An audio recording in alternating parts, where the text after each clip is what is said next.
कांस भगवत प्रेमी पुरुष पवन सुत हनुमान जी को प्रमुखतः शक्ति के आराध्य देव के रूप में मानते एवं पूजते हैं। किंतु जैसा विद्या के विषय में कहा जाता है ना, विद्या विनयेन शोभते, तो नम्रता की प्रतिमूर्ति हैं श्री हनुमान जी। उसी प्रकार नम्रता भी बलवान का ही आभूषण है। जैसे विद्या विनयेन शोभते, बल होना एवं उसका दर्प होना मनुष्य को रावण बना देता है, जिससे ये अन्यायी अत्याचारी हो जाता है। और यथार्थ में तो प्रत्येक अत्याचारी व्यक्ति डरपोक होता है, वो निर्भीक कभी नहीं होता। क्रूरता निर्बलता की निशानी है। अतः सच्चा बलशाली व्यक्ति अपने बल का प्रदर्शन नहीं करता। उसका बल तो उस समय प्रकट होता है जब उसे किसी निर्बलों की तथा धर्म की रक्षा एवं आताताई का मर्दन करना हो, या फिर अपने स्वामी के हित में कोई शुभ कार्य करने के हेतु उसे कोई ललकारे। जैसा कि जामवंत जी ने समुद्र लंघन की समस्या के समय कहा कि का चुप साध रयो बलवाना, तथा कवन सो काज कठिन जग माही, जो नहीं होत तात तुम पाही। राम काज लगे तब अवतारा, सुनतई भयउ पर्वताकारा। हनुमान जी पर्वताकार तो अवश्य हुए, गरजे भी और तरजे भी, किंतु उन्होंने अपना मानसिक संतुलन नहीं खोया।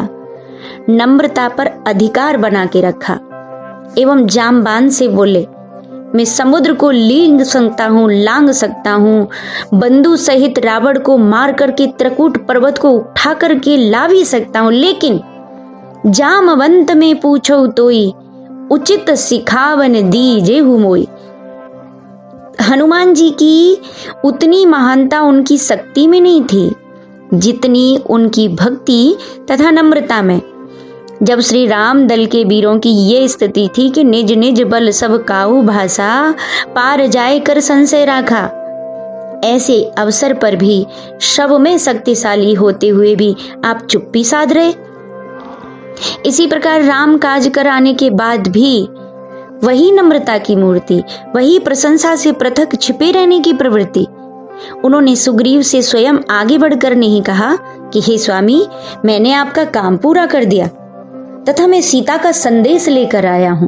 नहीं, पूछी कुशल कुशल पद देखी, राम कृपा भा काज विशेषी। सब कुछ राम जी पर डालने वाले। अंगद ने ऐसी सूचना दी थी, नाथ काज कीन्यु हनुमाना। ऐसी ही सूचना फिर सुग्रीव ने श्री राम जी को दे दी, प्रभु की कृपा भयउ सब काजू। तथा पवन तनय के चरित सुहाए, जामवंत रघुपति ही सुनाए। यद्यपि श्री राम ने हनुमान जी को अपना विशेष दूत बनाकर भेजा था, अपनी मुद्रिका देकर, अतः श्री राम जी को स्वयं सूचना देने का उन्हें अधिकार था। साथ ही वे सीता जी का विशेष संदेश भी तो लाए थे, चूड़ामणि भी तो थी हनुमान जी के पास। तब भी वो आगे बढ़कर के भगवान श्री राम से भेंट कर सकते थे, पर नहीं। श्री राम दल में उनका चतुर्थ स्थान था। पहला सुग्रीव, दूसरा जामवंत और तीसरा अंगद, तब चौथा नाम हनुमान जी का आता है। एवं अपने से बड़ों को सीधे सूचना देना, यानी कि बड़ों का अपमान करना है, अपमान का सूचक होता है। फिर हनुमान जी तो नम्रता की प्रतिमूर्ति थे, वो ऐसा कैसे कर सकते थे? तभी तो लंका यात्रा पर जाते समय भी सबको शीश नवाकर चले थे। ये कहना ए सवन कहूँ था। छोटा बनकर के बड़ा काम करने के लिए चले, जहां सब निज निज बल सब काहू भाषा, सबने कह दिया था हम लंका नहीं पहुंच सकते, या फिर पहुंच गए तो आ नहीं सकते। जो लंका जा रहे हैं इतना बड़ा काम करने के लिए, फिर भी सबको माथा नवाकर कहे सब यह कहिनाए सवन कहू माथा। यही तो नम्रता की निशानी है। हनुमान जी द्वारा सीता जी की सुध लाने पर जब उनका संदेश एवं निशानी प्राप्त कर श्री राम उन्हें अपने निकट बैठा लेते हैं और प्रेम पूर्वक पूछते हैं, कहो कपि रावण पालित लंका। हनुमान जी बताओ तो सही रावण की लंका का हाल।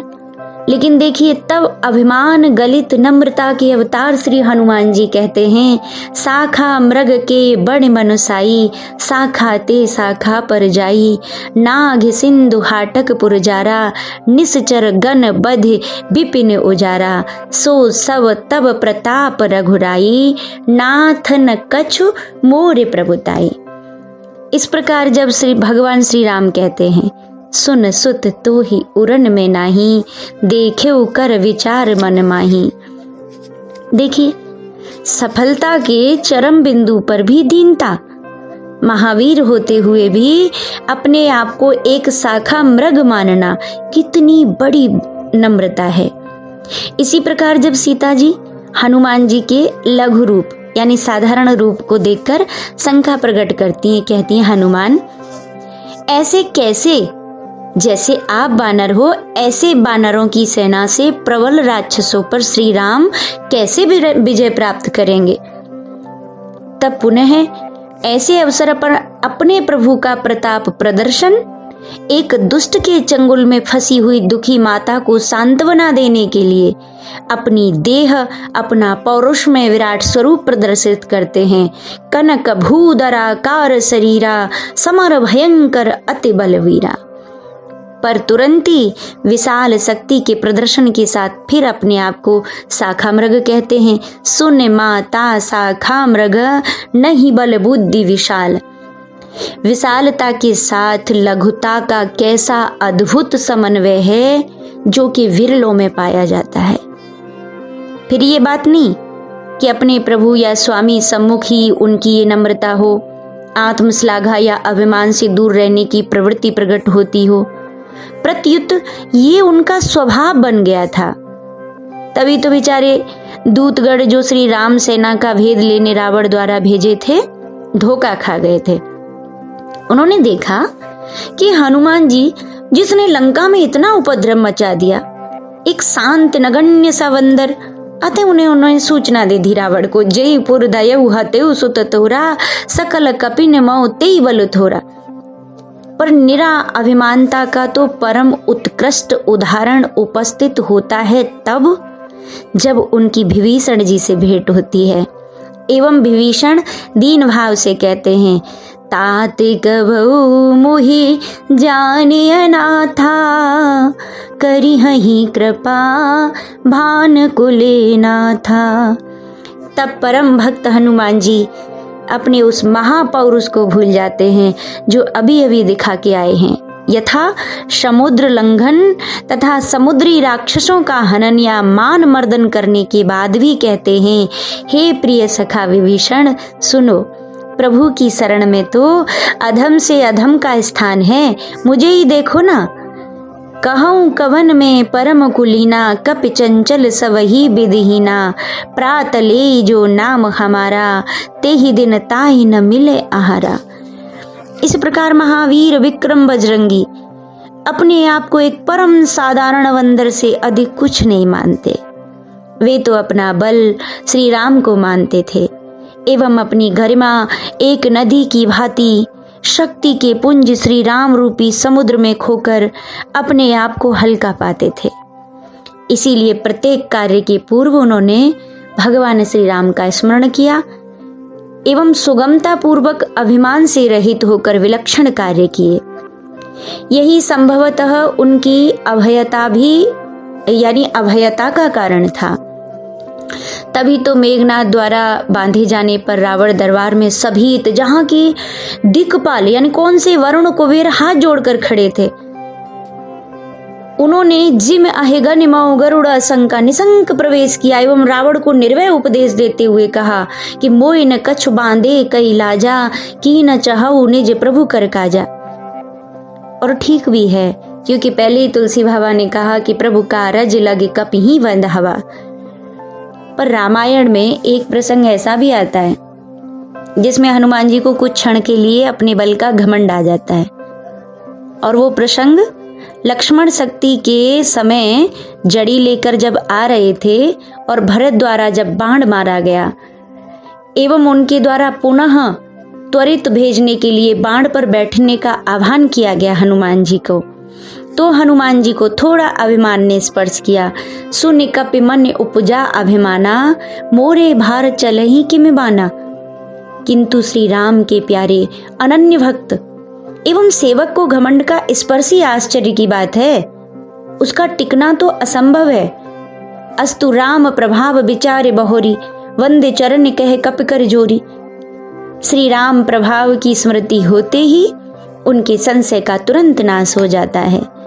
रावण जैसे महान बलशाली से टक्कर लेने वाले एवं उस विशाल शैलकाय को भी अपने एक मुष्टिका के प्रहार से धराशायी कर देने वाले पवन सुत के पराक्रम की बर्वस दैत्य सम्राट रावण को भी प्रशंसा करनी पड़ी। मूर्छा गे बहोर सो जागा, कपि बल विपुल सराहन लागा। रावण ने भी जिनके बल की प्रशंसा करी, पर वे ही अतुलित बल धाम हेम से लावदे हम। परम दीनता पूर्वक प्रभु से परिचय के समय कहते हैं, एक में मंद मोह वस कुटिल हृदय अज्ञान। अस्तु इससे यही सिद्ध होता है कि पवन सुत हनुमान न केवल एक आदर्श सेवक, निर्मल हृदय संत तथा श्रेष्ठ भक्त हैं, बरम अतुलित बल के धाम होते हुए भी वे विनम्र, नम्रता और सौजन्य की साक्षात प्रतिमूर्ति हैं। अतुलनीय शक्ति के साथ विनम्रता का रहना ही वास्तविक विनम्रता है।